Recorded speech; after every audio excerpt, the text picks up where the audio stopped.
Karon humanda magluto ta og pork hamonado kay gigutom ko. Una, hiwa-hiwa sa mga baboy.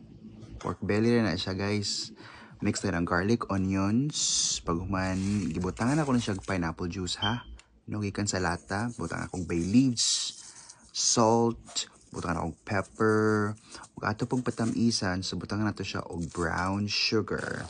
Pag human, pakuluan lang siya. No, pabukal-bukalan lang. Murabag ka ng high blood pressure ni mo, bukal-bukal. Dayon, ato na siyang palapot-laputon gamay. Butangan nato siyang pineapple chunks. Kay pork hamonado man, so tamis-tamis gamay, no? Wala siya gadobos ni pula dobo, pero sa uban, butangan na siya og pineapple chunks. Ano na siya? Pag human, pabukal-bukalon lang, murag imong blood pressure. Agoy, ipamalamala gamay, ipalapot-lapot gamay. Tanawara, agoy, humot na kayo siya, diba? Mix-mix lang na siya para matimplahan ng unod, ang tambok ug uban pang parte sa lawas sa baboy. Ay, mga unta.